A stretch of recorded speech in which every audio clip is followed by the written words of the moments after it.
الحمد لله الذي خلق المقلة والمضلة ما دام الملوان والصلاة والسلام على خير الأنام وعلى آله وأصحابه أخيار الأنام أما بعد فأعوذ بالله من الشيطان الرجيم بسم الله الرحمن الرحيم أطيعوا الله وأطيعوا الرسول وأولي الأمر منكم وقال النبي صلى الله عليه وسلم القرآن حجۃ لک او علیک وصلی اللہ علی النبی الکریم۔ درود شریف پڑھ لیں۔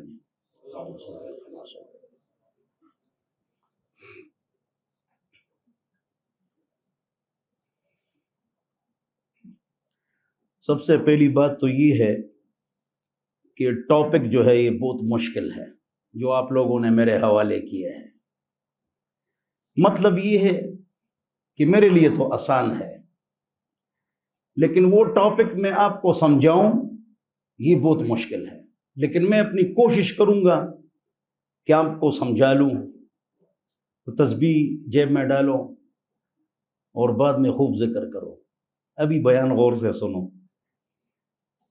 تو بہت مشکل موضوع ہے۔ میرے سامنے اگر مدرس علماء بیٹھے ہوں یا ججز اور جسٹس بیٹھے ہوں اور انہوں نے اسلامک لا پڑھی ہو تو میرے لیے کچھ آسان ہوگا، لیکن بہرحال میں کوشش کروں گا کہ یہ مسئلہ آپ کو سمجھا سکوں۔ اللہ تعالیٰ آج کے دن اس مجلس کو ہمارے لیے خیر کا ذریعہ بنائے، اور ہم جو یہاں جمع ہوتے ہیں، آپ لوگ آتے ہیں اس پرفتن دور میں، فحاشی کا دور ہے، شرک اور بدعت کا دور ہے، اور اتنے ساتھی آپ جمع ہیں اور بیٹھے ہوئے ہیں، مجھے بڑی خوشی ہوئی۔ تو آپ کی فضیلت میں ایک حدیث سناتا ہوں، پھر آہستہ آہستہ میں چلوں گا انشاءاللہ۔ لَيَبْعَثَنَّ اللَّهُ أَقْوَامًا يَوْمَ الْقِيَامَةِ، حضرت ابو درداء رضی اللہ عنہ سے روایت ہے کہ قیامت کے دن اللہ تعالیٰ کچھ لوگوں کو اٹھائیں گے،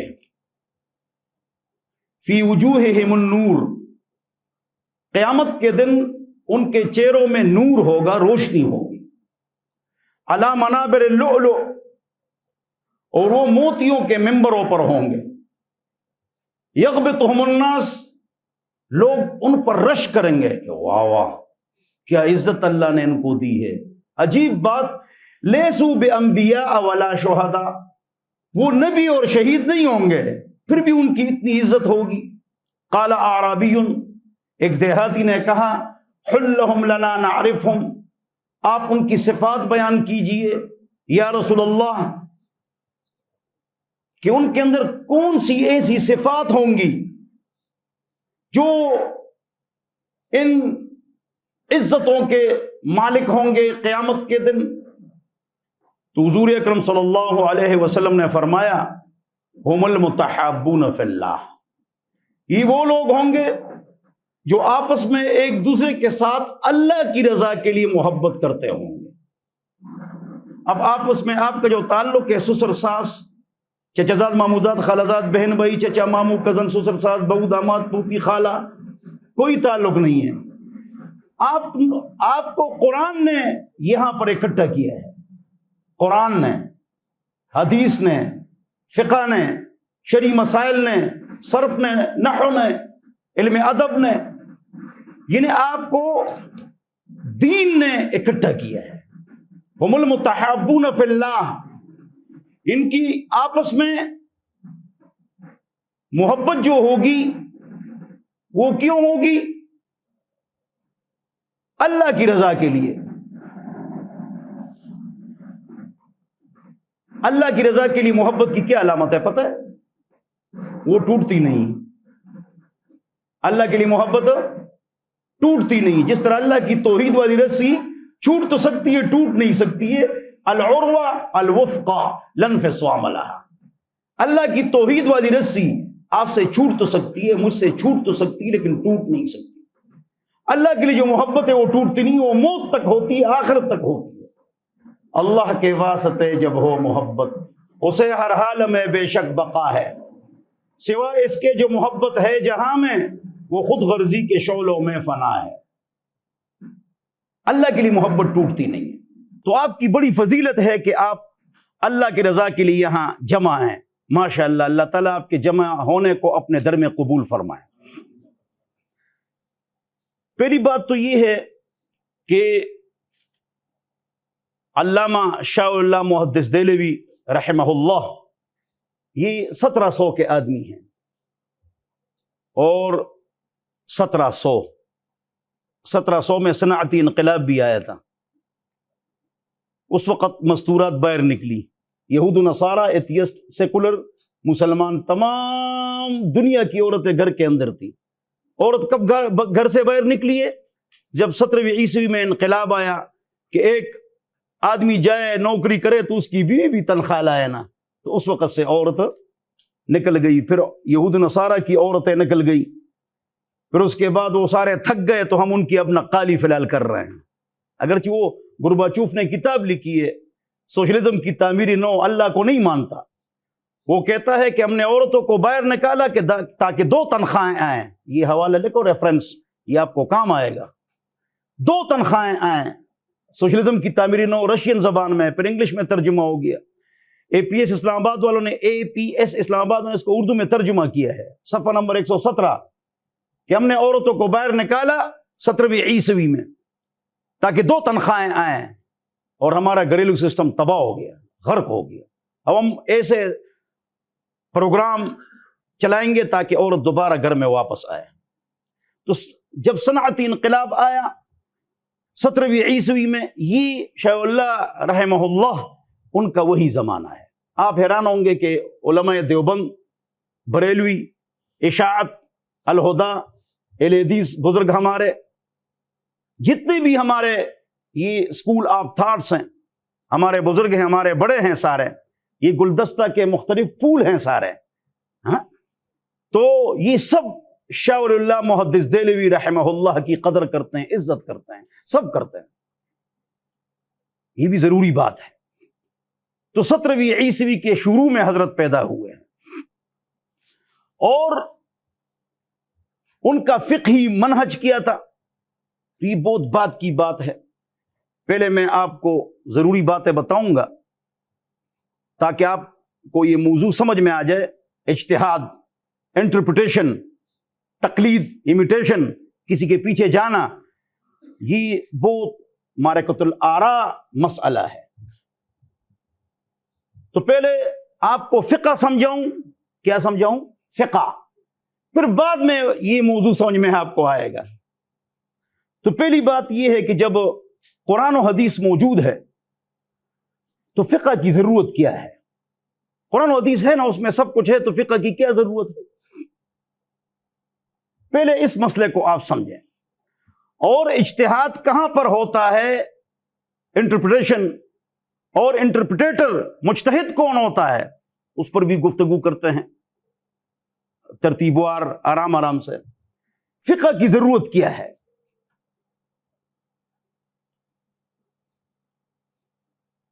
تو اس کی میں آپ کے سامنے مثال پیش کروں گا تو تب یہ بات سمجھ میں آپ کو آئے گی۔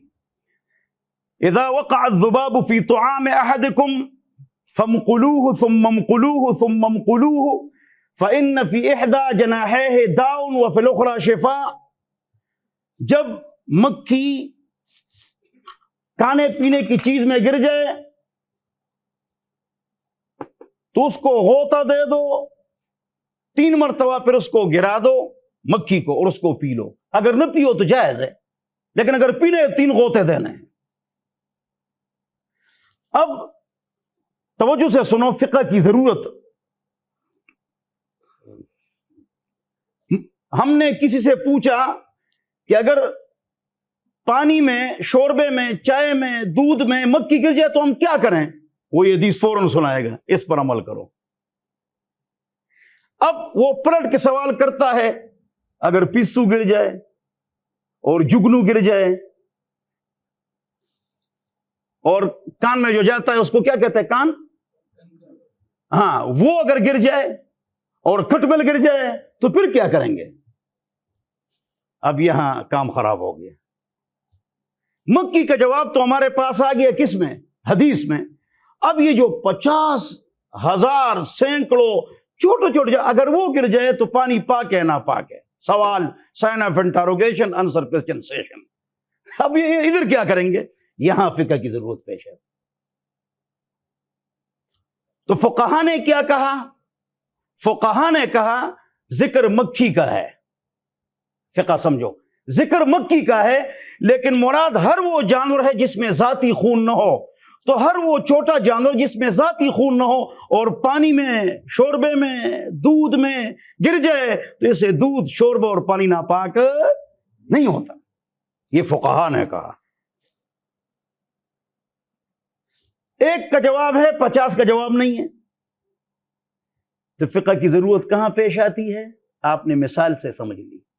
دوسری مثال، ہمارے لیڈیز بزرگ، بڑے ساتھی، دوست، یار، احباب فرماتے ہیں کہ امام کے پیچھے سورہ فاتحہ واجب ہے اور رفع دین کرنا سنت ہے، اور آمین اونچی آواز سے کہنا کیا ہے؟ بولو، سنت ہے. تو بولو، فرض کو مان لیا نہیں مانا؟ مانا. واجب کو مان لیا؟ جی. سنت کو مان لیا؟ جی. بخاری شریف میں استحباب کے ابواب بھرے ہوئے ہیں. باب استحباب الدعاء بعد صلاۃ المکتوبہ، فرض نماز کے بعد دعا مستحب ہے. باب رفع الایدی فی الدعاء، دعا میں ہاتھ اٹھاؤ اور فرض نماز کے بعد دعا مستحب ہے اور مسنون. تو بخاری شریف بھرا ہوا ہے استحباب سے، بھرا ہوا ہے کراہت سے. کس سے؟ یہ چیز مکروہ ہے، یہ مکروہ ہے، یہ مکروہ ہے، یہ مکروہ ہے، یہ مستحب ہے، یہ مستحب ہے. باب فرضیت ہے، باب وجوب ہے. فرضیت سے بھی بھرا ہوا ہے، وجوب سے بھی بھرا ہوا ہے، استحباب سے بھی بھرا ہوا ہے، کراہیت سے بھی بھرا ہوا ہے. تو اہل حدیث رات خود کیا فرماتے ہیں کہ نماز کو صحیح طریقے سے جانو. علامہ البانی رحمہ اللہ بھی فرماتے ہیں اور ڈاکٹر شفیق صاحب بھی فرماتے ہیں نماز نبوی میں کہ نماز کے فرائض اور سنتوں کو سیکھنا چاہیے. بخاری میں بھی ہے اور سیکھنا چاہیے. اب فقہ کی ضرورت ایسے پیش آتی ہے، توجہ سے سنو، کہ قرآن و حدیث میں ایک چیز فرض ہے نا، 2 فرض ہے، 5 ہے، تو باقی کے ساتھ کیا کرو گے؟ قرآن و حدیث میں یہ سنتیں ہیں، کون سی؟ 3، 4، 5، یہ باقی کے ساتھ کیا کرو گے؟ تو یہاں پر فقہ کی ضرورت پیش آتی ہے. فقہ اس کو کہتے ہیں، اٹ از کالڈ فقہ. اس کو فقہ کہتے ہیں کہ ہم کہتے ہیں ہم فقہ کو مانتے ہیں تو ہم کہتے ہیں کہ 13 فرائض ہے، 14 واجبات ہے، 22 سنتیں، 18 مفسدات ہے، 54 مستحبات ہے، 54 مکروہات ہے. بتا دیا نہیں بتا دیا؟ فقہ کتابوں میں ہے یا نہیں ہے؟ کیوں؟ یہ فرض ہے، اس کے بغیر نماز نہیں ہوتی. یہ واجبات ہے 14، سجدہ سہو لازم آئے گا. یہ مفسدات ہے 18.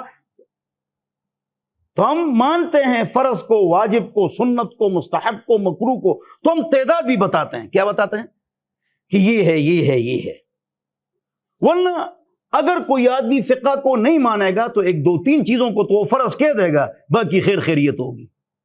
1، 2، 3 چیزوں کو سنت کہہ دے گا، باقی خیر خیریت ہوگی. نہیں، فقہ کی ضرورت یہاں پیش آتی ہے. جو میں نے ایک مثال پیش کی پانی کی، دوسری مثال میں نے پیش کی فرض، واجب اور سنت کی. تیسری مثال، بولو کتنے جانور ہیں؟ ہزاروں ہیں، بے شمار ہیں، لاکھوں ہیں. اب قرآن میں 8 کا ذکر ہے کہ حلال ہے، حدیث میں کچھ کا ذکر ہے، باقی کے ساتھ کیا کرو گے؟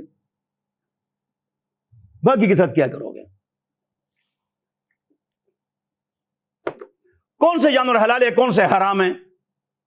اس کے ساتھ کیا کرو گے؟ دنیا جہان کے جانور ہیں. فقہ کی ضرورت 2 مثالیں ہو گئی. مثال نمبر 3، یہ حلال ہے، بھینس حلال ہے یا حرام ہے؟ حضور کے زمانے میں تھا لیکن قرآن و حدیث میں نہیں ہے صراحتاً. تابعین، تبع تابعین سے اقوال موجود ہے. المصنف لابن ابی شیبہ، المصنف لعبد الرزاق میں موجود ہے. بھینس، بہت ساری چیزیں ہیں، جنگلی جانور ہے، باہر کے جانور ہے، اندر کے جانور ہے، خشکی کے. وہاں کیا کرو گے؟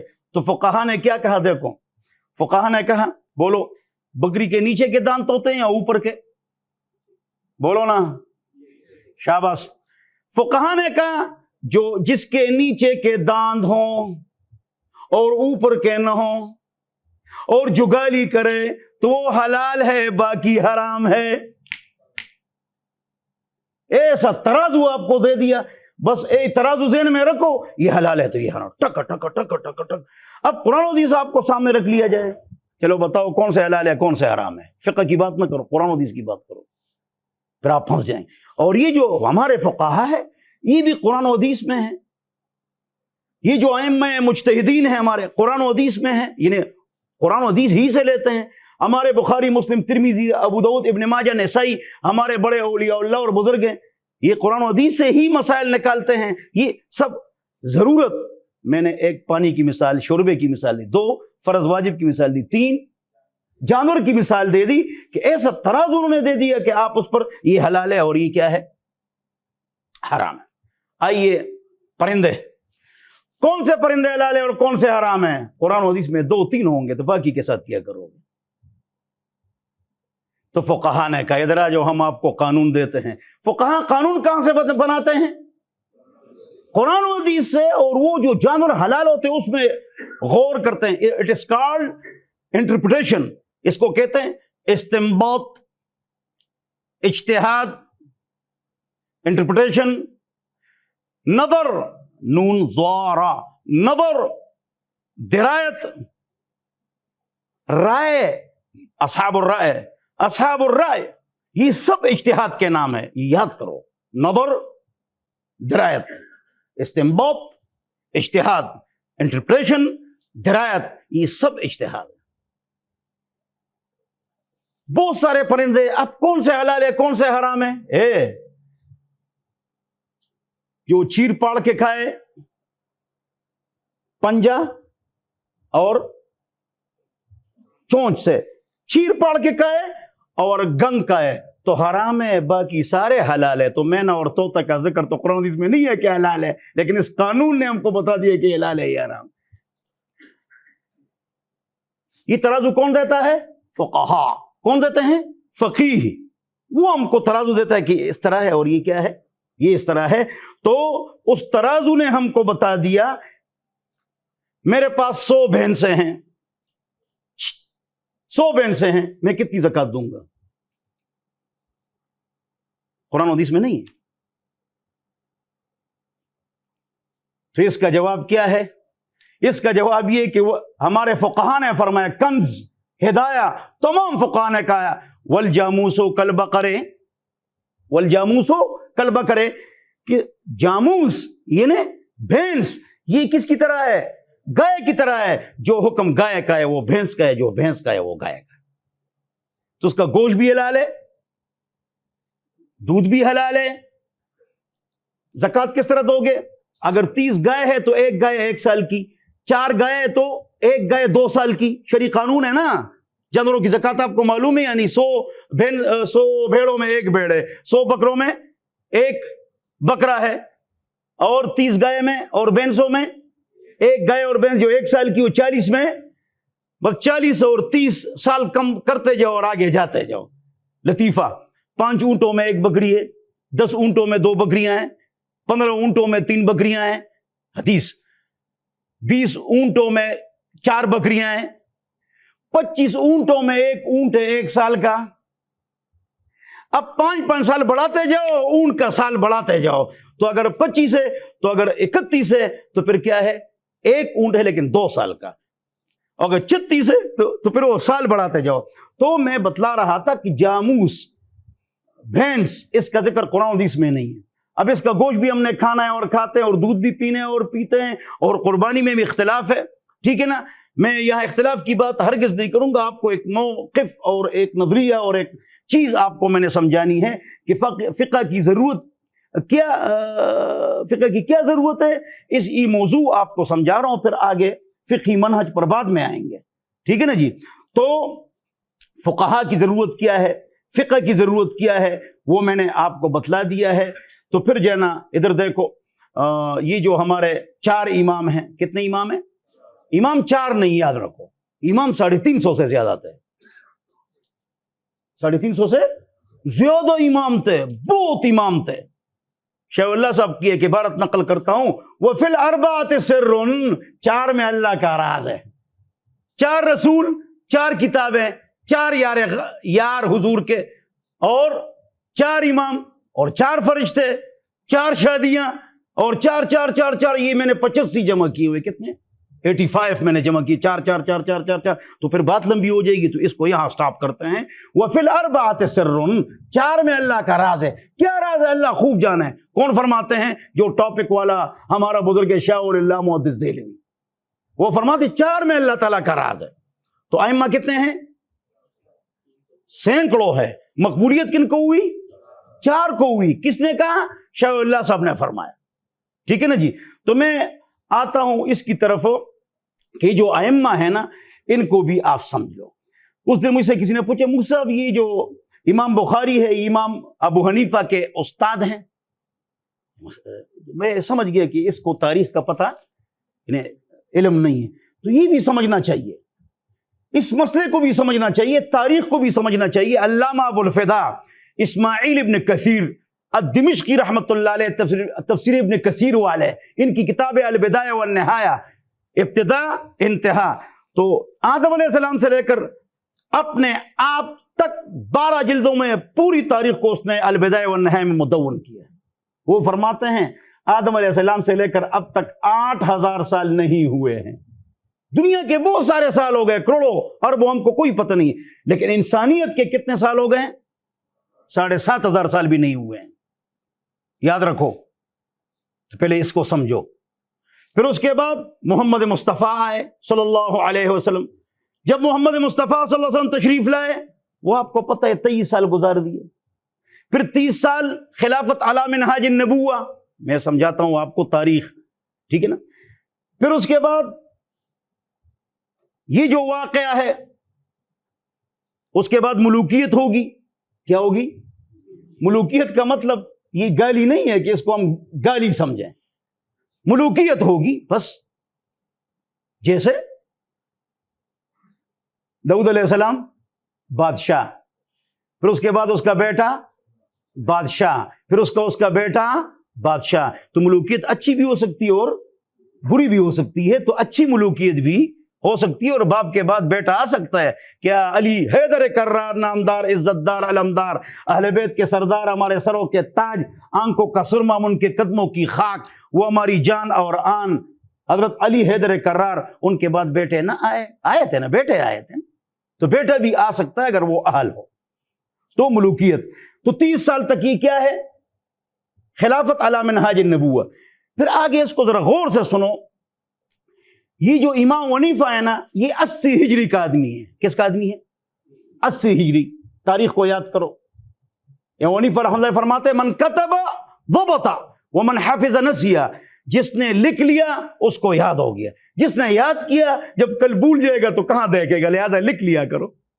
اور حضور نے بھی فرمایا صلی اللہ علیہ وسلم نے کہ لکھ لیا کرو، لکھ لیا کرو. اور حضرت امام حنیفہ بھی فرماتے ہیں کہ لکھ لیا کرو، لکھ لیا کرو. تو بہرحال یہ کس کے آدمی ہے بولو؟ 80 ہجری کے. صحابہ کو دیکھ رہے ہیں امام حنیفہ، اور صحابہ سے روایت لے رہے ہیں امام حنیفہ. یہ تابعی ہیں. کیا ہے؟ اعقل التابعین. تمام تابعین میں عقل مند تابعی کون ہے؟ نعمان بن ثابت، حضرت امام ابو حنیفہ. یہ عقل التابعین ہے اور صحابہ سے روایت لی ہیں، ان کو دیکھا ہے، ان کے پاس بیٹھے ہیں. اس پر بہت ساری بکس چھپ چکی ہے عربی زبان میں. 80 ہجری کے آدمی ہے. امام مالک 92 ہجری کا آدمی ہے. بولو 92 ہجری. نوٹ کر لو، بھول جاؤ گے. ہاں نا، یہ کس کو یاد ہوتا ہے پھر بعد میں.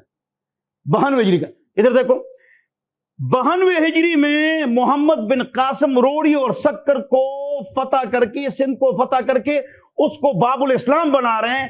تو جب محمد بن قاسم باب الاسلام بنا رہے ہیں روڑی اور سکر کو، تو وہاں امام مالک پیدا ہو رہے ہیں. 92. حضور نے فرمایا تھا بعثت الہند والسندھ، مجھے ہندوستان، سندھ کی طرف، دونوں کی طرف بھیجا گیا ہے. لہذا ہند کا فاتح محمود غزنوی، سندھ کا فاتح محمد بن قاسم. محمد بن قاسم کب فتح کر رہے ہیں؟ 92 ہجری. مالک کب پیدائش کب ہے؟ 92 ہجری. امام حنیفہ کی پیدائش کب ہے؟ 80 ہجری. وفات کب ہے؟ 150 ہجری. جس رات امام ابو حنیفہ کی وفات ہو رہی ہے، اسی رات امام شافعی کی پیدائش ہو رہی ہے، اور 204 یہ امام احمد کا زمانہ ہے، اور 256 پاک بزرگ ولی ہمارے جنہوں نے ہمارے لیے حدیث کو محفوظ کیا ہے، حضرت امام بخاری رحمۃ اللہ علیہ کا زمانہ ہے 256، احمد 204، شافعی 150 میں پیدائش ہے، حنیفہ 80، مالک 92، تو یہ زمانہ ہے۔ اب اس کو آپ سمجھیں کہ 110 تک صحابہ کا زمانہ ہے، بولو 110 تک صحابہ کا زمانہ ہے، اور لکھ لو یہ اس بحث کا یہ حصہ ہے، اور 220 ہجری یہ لکھنا ہے، یہ اہم نقطہ ہے، 220 ہجری آخری تبع تابعی کا انتقال ہوا ہے، آخری تبع تابعی کا انتقال کب ہوا ہے؟ 220 ہجری۔ تو اگر آپ نے بدعت کو پہچاننے کی بدعت کیا ہے، اسلام میں کوئی بدعت حسنہ نہیں ہے، ساری بدعتیں ہیں، جو بدعت ہے وہ بدعت ہے۔ حضور نے ایک کام نہیں کیا صلی اللہ علیہ وسلم، صحابہ تابعین تبع تابعین نے وہ کام کیا، وہ بدعت حسنہ ہے۔ 220 ہجری کے بعد کوئی دین کے نام پر کوئی اضافہ، یہ بدعت ہے۔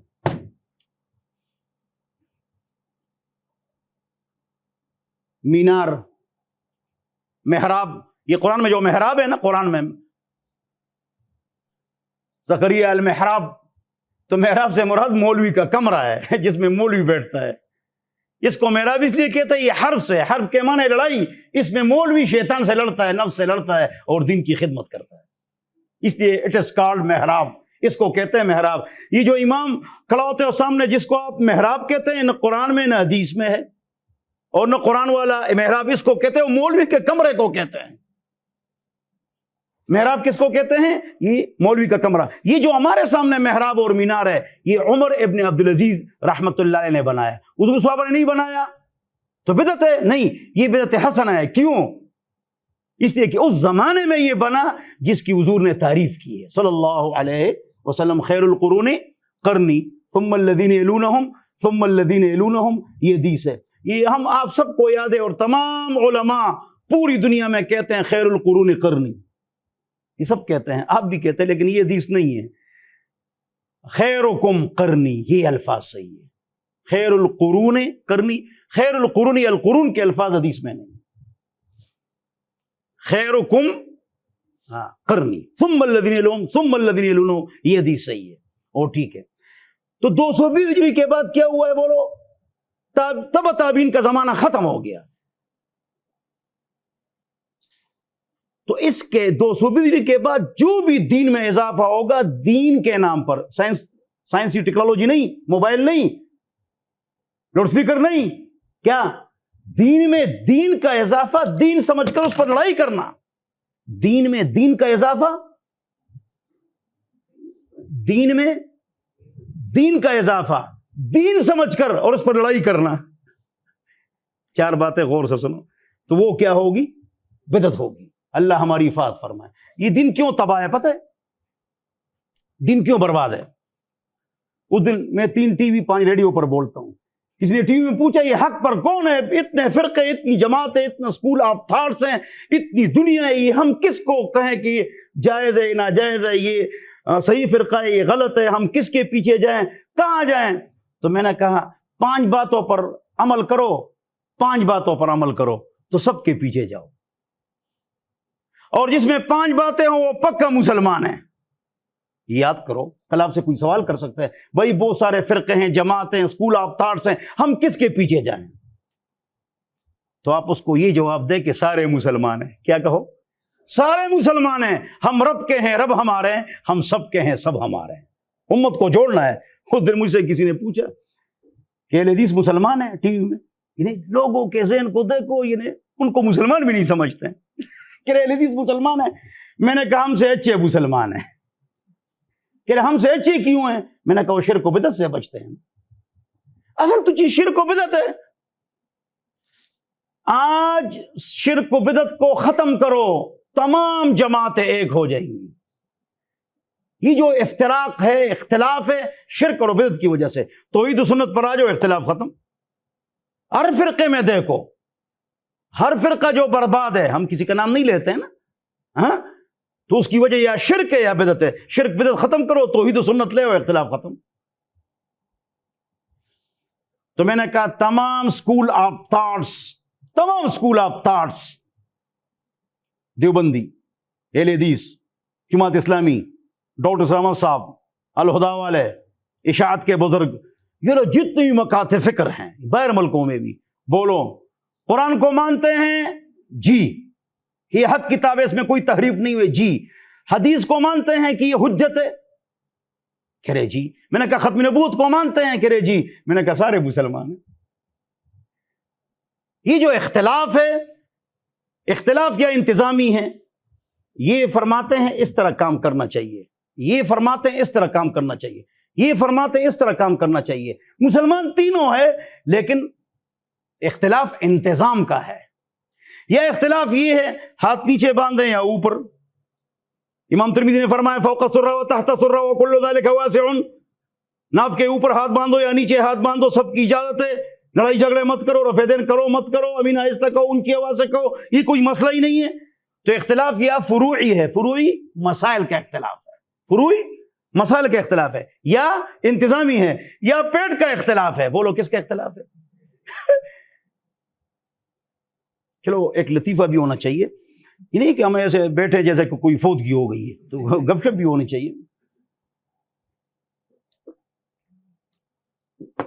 میں کہتا ہوں یہ لوگ نہیں، عوام تو عوام ہے، نہ سمجھے. ہم مولویوں کے 13 ٹیکس ہے عوام کے جیب پر، عوام کے جیب پر ہم مولویوں کے 13 ٹیکس ہے. وہ 13 ٹیکس آپ کو سنا رہا ہوں، یہ نہ قرآن میں نہ حدیث میں ہے. سارا کام کس کا ہے؟ پیٹ کا ہے، پیسوں کا ہے. نکاح کے پیسے، فتوے کے پیسے، دم کے پیسے، بچے کان کے اذان کے پیسے، تیجا 40واں، 11ویں شریف، 12ویں شریف، چھوٹی 11ویں شریف، بڑی 11ویں شریف، جمعراتہ 40واں برسی، یہ نام نہ قرآن میں نہ حدیث میں. اس کے ذریعے سے ہم آپ سے پیسے کھاتے ہیں اور ہم کھانا کھاتے ہیں. بدعت کو ختم کرو، مولوی کا پیٹ تباہ و برباد ہو گیا. اور رسم و رواج کو ختم کرو، عورت برباد ہو گئی. عورت کیا ہو گئی؟ برباد ہو گئی. کیوں؟ رسم و رواج کی وجہ سے عورت کپڑے بناتی ہے اور باہر نکلتی ہے، اور بدعت کی وجہ سے مولوی کھاتا ہے. بدعت کو ختم کرو، مولوی برباد. رسم و رواج کو ختم کرو، عورت برباد. تو بولو قرآن و سنت پر چلیں گے انشاءاللہ، بولو انشاءاللہ، اور شرک اور بدعت سے اور رسم و رواج سے بچیں گے انشاءاللہ. اچھا، ہر بدعت گناہ ہے اور گمراہی ہے، لیکن ہر رسم و رواج گناہ اور گمراہی نہیں ہے. ہاں، رسم رواج یہ کبھی جائز ہوگا، کبھی حرام ہوگا، کبھی مکروہ تحریمی ہوگا، کبھی رسم و رواج مستحب ہوگا. رسم و رواج میں کیٹیگریز ہے، بدعت میں کوئی کیٹیگریز ہے. بعض علاقوں میں ایسا رواج ہے، آپ کو پتہ ہے، عورت کو کہاں لے جاتے ہیں؟ دلہا کے گھر. عورت کو دلہا کے گھر لے جاتے ہیں تو رات کو لے جاتے ہیں. ہمارے پٹھانوں میں ڈولی میں لے جاتے ہیں. یا بعض جگہوں پر رواج ہے کہ عورت دن کو نکلتی نہیں ہے. کروڑوں عورتیں ایسی ہیں جو دن کو نکلتی نہیں ہیں، رات کو نکلتی ہے. وانا، وزیرستان، قبائل وغیرہ وغیرہ. یہ رواج ہے یا نہیں ہے؟ تو بولو یہ رواج اچھا ہے یا برا ہے؟ اچھا ہے نا، کہ حیا و غیرت ہو. تو رسم و رواج میں کیٹیگریز ہے، لیکن بولو بدعت میں کوئی کیٹیگری نہیں ہے. بدعت کو کوئی مانتا ہے، کوئی نہیں مانتا. بدعت اور سنت کو سب مانتے ہیں. بدعت خاص ہوتی ہے، سنت عام ہوتی ہے. بدعت میں لڑائیاں ہوتی ہے، سنت میں لڑائی نہیں ہوتی ہے. ہر علاقے کی بدعت الگ الگ ہوتی ہے، ہر علاقے کی سنت ایک ہوتی ہے. بدعت کو، سنت پر کوئی عمل کرے یا نہ کرے سب مانتے ہیں. بدعت کو کوئی مانتا ہے، کوئی نہیں مانتا ہے. بدعت اور سنت میں فرق. تو بہرحال زمانے آپ سمجھ گئے ائمہ کرام کے، بولو سمجھ گئے نا کس کا کون سا زمانہ ہے. پھر اس میں بعد میں یہ اصحاب الستہ آتے ہیں. اب یہ جو صحابہ ہیں نا، صحابہ کرام رضی اللہ عنہم اجمعین، عربی میں جملہ سنا رہا ہوں، آپ اس کو اردو میں لکھ لیں. مسروق تابعی فرماتے ہیں شاممت کل الصحابہ، توجہ چاہیے، میں نے تمام صحابہ کو سونگا. فوجدت علمہم ینتہی الی ستہ، تمام صحابہ کا علم 6 کے پاس ہے. میں کہتا ہوں شاہ اللہ محدث دہلوی فرماتے ہیں علامہ ابن القیم فرماتے ہیں، علامہ ابن تیمیہ فرماتے ہیں، شاہ ولی اللہ محدث دہلوی فرماتے ہیں کہ صحابہ بہت سارے تھے، 1,24,000، لیکن اس میں جو مجتہد تھے، انٹرپریٹر تھے، وہ 149 تھے۔ کتنے تھے؟ ان کی پھر 3 قسمیں ہیں، تفصیل میں نہیں جاتا ہوں۔ 149 صحابہ علماء تھے بڑے بڑے، ان کی طرف عوام رجوع کرتے تھے۔ تو یہ جو مسروق تابعی فرماتے تمام صحابہ کا علم کتنوں کے پاس ہے؟ 6 کے پاس ہے۔ میں کہتا ہوں یہ جملہ اگر اس طرح کیا جائے تو اچھا ہوگا، تمام صحابہ کا علم 149 کے پاس ہے، 149 کا علم 6 کے پاس ہے۔ اور ثم شاممتہم، پھر میں نے ان 6 کو سونگا، فوجدت علمہم ینتہی الی 2، تمام صحابہ کے علم 149 کے پاس، 149 کا علم جو ہے نا وہ 6 کے پاس، اور 6 کا علم 2 کے پاس، علی، حیدر کرار اور ابن مسعود رضی اللہ عنہ، ان کے پاس سارے صحابہ کا علم۔ فقہ حنفی جو ہے وہ علی اور ابن مسعود سے ہے، لکھ لو۔ ابن عمر سے فقہ شافعی ہے، لکھ لو، ابن عمر سے فقہ شافعی ہے۔ ابن عباس سے فقہ حنبلی ہیں، آپ فقہ حنبلی دیکھو، ہر بات میں ابن عباس کا حوالہ، شافعی ابن عمر کا حوالہ، ابو حنیفہ ابن مسعود اور علی کا حوالہ۔ اور امام مالک رحمۃ اللہ علیہ کیا فرماتے ہیں؟ امام مالک رحمۃ اللہ علیہ فرماتے ہیں میں حدیث کو نہیں لیتا۔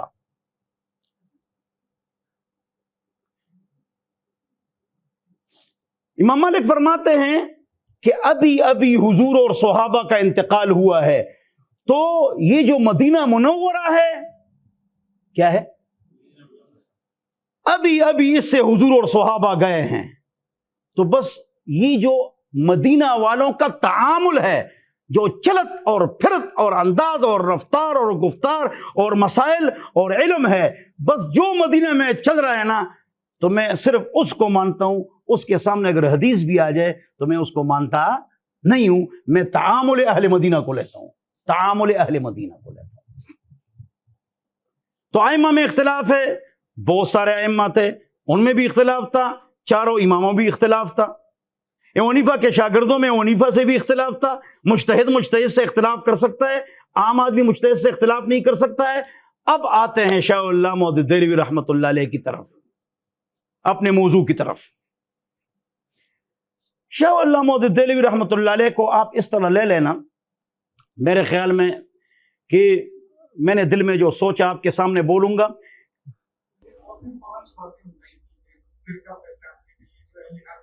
اہل حق کی فرقے کی پہچاننے کی 5 باتیں ہیں۔ نمبر 1 جو قرآن کو مانے، 2 حدیث کو مانے، 3 ختم نبوت کو مانے، 4 شرک سے بچے، 5 بدعت سے بچے۔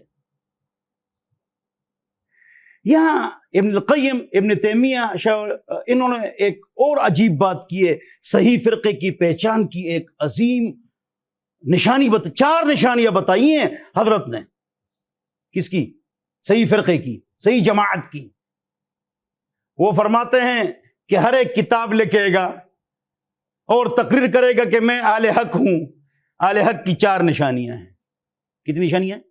نمبر 1 کافر ان پر حملہ کرے، 2 وہ کافروں پر حملہ کرے، 3 وہ ان سے شہید ہو، 4 وہ ان کے جیلوں میں ہو۔ تو بس نام کسی کا نہ لو، بس اس پر خود سوچتے جاؤ۔ یہ 4 نشانی ہیں، یہ ابن القیم، ابن تیمیہ فرماتے ہیں۔ اور جس میں 5 باتیں ہوں وہ اہل حق ہیں، تو سارے اہل حق اور سارے ٹھیک ہے اور سارے ہمارے مسلمان بھائی ہیں، بس شرک اور بدعت سے بچو، بات ختم ہو۔ اصل چیز، مین پوائنٹ شرک اور بدعت ہے۔ اللہ ہماری حفاظت فرمائے۔ شاہ اللہ محدث دہلوی، میں نے پھر سوچا کہ میں اس طرح کروں نا کہ جو حضرت کے پاس کاپی ہے، یہ کاپی ہے ان کے پاس، یہ اگر مجھے دے دے تو میں تب یہ بات آپ کو سمجھا سکوں گا۔ یہ کاپی ذرا دے دو، بڑی جزاکم اللہ، شکریہ۔ دیکھو اس کو خاص بات یہ نہیں ہے، یہ بھی شاہ اللہ صاحب ہے، یہ بھی شاہ اللہ صاحب ہے۔ شاہ اللہ صاحب خود مجتہد تھے، بولو کیا تھے؟ مجتہد تھے، انٹرپریٹر تھے۔ تو مجتہدانہ جو ان کی باتیں ہیں وہ یہ ہے، یہ ہے۔ اور ہم کو اور لوگوں کو جو نصیحتیں کی ہیں وہ یہ ہے اس کو آپ معمولی بات نہ سمجھیں، میں بہت بڑی بات بتانے والا ہوں آپ کو. یہ باتیں بعض لوگ نقل کر کے اس کا غلط استعمال کرتے ہیں. عقل مند کے لیے اشارہ کافی ہے.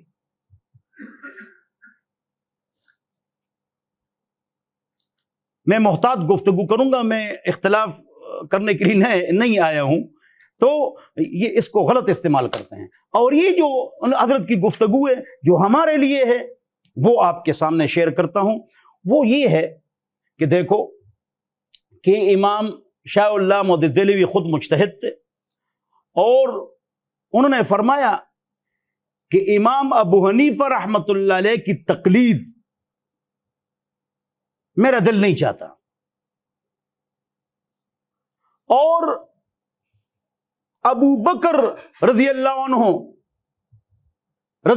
عنہ ان کا درجہ اونچا ہے یا علی حیدر کرار کا، اس کے حوالے سے بھی ان کے تحفظات ہے. اور ایک بات اور بھی ہے جو اس وقت میرے ذہن سے نکل گئی.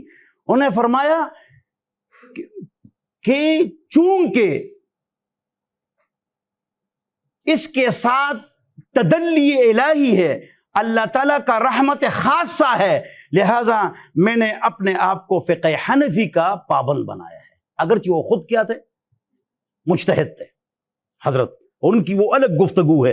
اور اسی طرح میں حضرت ابوبکر رضی اللہ عنہ کو افضل سمجھتا ہوں، اس لیے کہ اس کے ساتھ تدلی الہی ہے. یہ حضرت فرماتے ہیں تدلی اللہ تعالیٰ کا رحمت خاصہ ہے، کل امت اس پر ان کا اجتماع ہے. ابھی میں نے کہا کہ جو علم ہے سب سے زیادہ تو 149 کے پاس ہے، 149 کا علم 6 کے پاس ہے، اور 6 کا علم علی حیدر کرار. تو کیا میں نے علی کی تعریف نہیں کی؟ کتنے بڑے عالم تھے کہ تمام صحابہ کا علم ان کے پاس تھا. تو بہرحال افضلیت کے حوالے سے تو ایک ان کی گفتگو وہ ہے جو کیا ہے، اجتہادی حوالے سے ان کی گفتگو ہے. اس کو بعض لوگ غلط پیش کرتے ہیں، میں اختلاف میں نہیں جاتا. ہمارے لیے انہوں نے یہی کہا ہے جو ابھی میں نے کہا کہ اخد الجید فی مسائل الاجتہاد والتقلید، کہ گلے کا ہار کتاب حضرت کی، جو اجتہادی اور تقلیدی مسائل ہے، اس حوالے سے یہ کتاب ہے. تو حضرت نے فرمایا ہے کہ وہ فی الاربعۃ سر، کہ 4 میں اللہ تعالیٰ کا کیا ہے؟ راز ہے. 4 میں اللہ تعالیٰ کا راز ہے. اور حضرت نے فرمایا ہے کہ 4 میں سے ایک کی تقلید کرنا آپ پر کیا ہے؟ واجب ہے. کیا ہے؟ اگر آپ اس واجب پر عمل نہیں کریں گے اور قرآن و حدیث کو عوام کے حوالہ کر دیں گے تو قرآن و حدیث کو لوگ اس کے لیے استعمال کریں گے، خواہش کے لیے استعمال کریں گے، اور قرآن و حدیث کا بیڑا غرق ہو جائے گا. لہذا تقلید ہر ایک پر ایک امام کی کیا ہے؟ یہ لازم ہے، واجب اور ضروری ہے. اس کے لیے شیخ ابن تیمیہ ابن القیم رحمۃ اللہ علیہ جائز کے الفاظ استعمال فرماتے ہیں. کیا جائز ہے؟ اور امام جو دیگر بزرگ ہیں شاہ اللہ محدث دہلوی رحمۃ اللہ علیہ، تو وہ کیا فرماتے ہیں کہ یہ واجب ہے، اور کل امت کہتی ہے کہ یہ واجب ہے. اور یہ واجب وہ نہیں ہے جو واجب آپ سمجھتے ہیں، یہ واجب بالغیر ہے. بولو، واجب بالغیر یہ ایک الگ اصطلاح ہے، میں آپ کو کیسے سمجھاؤں. یہ واجب بالغیر ہے، تقلید کہ ایک امام کی لازم ہو. یہ حضرت شاہ اللہ محدث دہلوی فرماتے ہیں، ورنہ دین خواہشات کا مرکز بن جائے گا. کس کا مرکز بن جائے گا؟ خواہشات کا مرکز بن جائے گا. باقی شاہ اللہ رحمۃ اللہ علیہ کے حوالے سے ہمارے علم کی کمی ہوتی ہے کہ بعض لوگ شاہ اللہ پر پی ایچ ڈی کرتے ہیں، شاہ اللہ رحمۃ اللہ پر کتابیں لکھتے ہیں اور تصوف کے خلاف ہوتے ہیں. یہ صوفیہ کہاں سے آئے ہیں؟ تصوف کے خلاف ہوتے ہیں. تو یہ بات تو پکی ہے کہ جتنی بھی صوفی ہے 99% وہ شرک میں مبتلا ہے، 2 بدعت میں مبتلا ہے، 3 انہوں نے اس کو کاروبار کا اڈا بنا دیا، 4 بے پردگی کرتے ہیں. تو اس کے ہم بھی خلاف ہے اور سب خلاف ہے.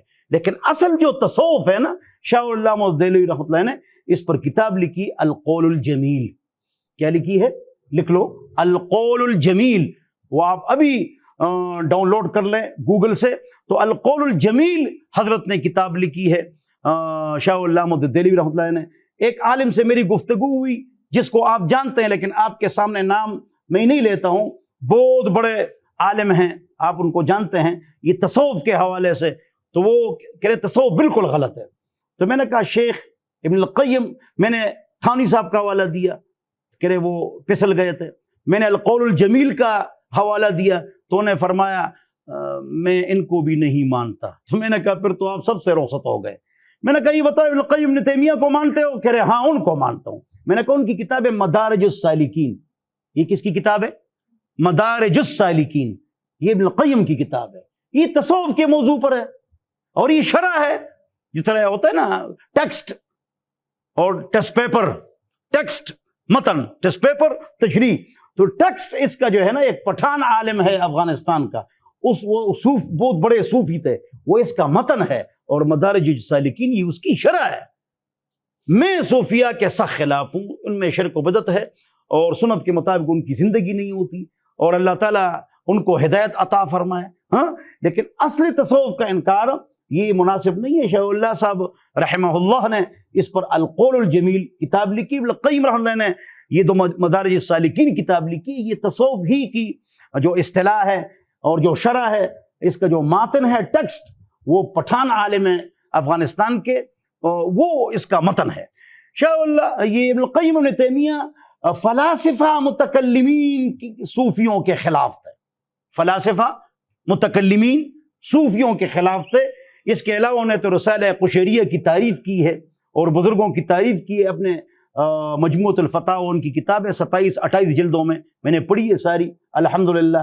تو تصوف کے حوالے سے میں نے تھوڑی سی چاشنی آپ کو دے دی، اور فقہ کے حوالے سے وہ فقہ حنفی کے کاربند تھے، لیکن تھے وہ خود مجتہد، تو ان کی اجتہادانہ صلاحیت کی جو عبارات اور اقوال ہیں وہ الگ ہیں، اور جو ہم لوگوں کو انہیں نصیحت کی ہے وہ الگ ہے۔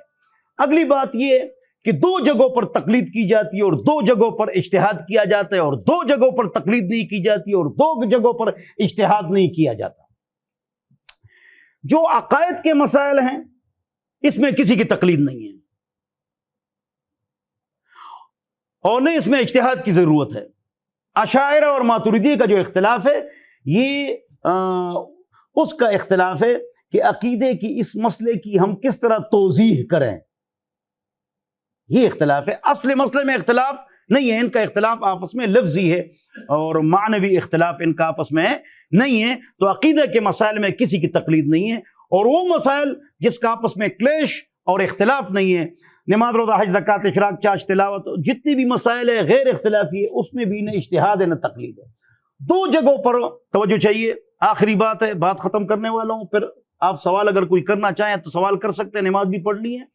وہ یہ ہے کہ دو جگہوں پر تقلید کی جاتی ہے۔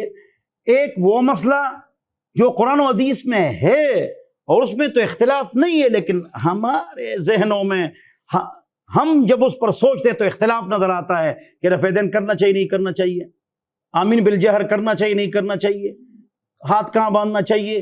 جو قرآن و حدیث میں مسائل ہے جس میں دو طرفہ ریفرنسز اور دلائل ہیں، قرآن حدیث، صحابہ تابعین، تبع تابعین کے ترمذی ودود کو خود بخود سمجھ میں آ جائے گا، دونوں طرف دلائل ریفرنسز صحابہ تابعین تبع تابعین ہوتے ہیں۔ تو وہاں پر اجتہاد بھی کی جاتی ہے کہ کون سی رائے قرآن حدیث کے زیادہ قریب ہے، اور عام لوگ تقلید کرتے ہیں۔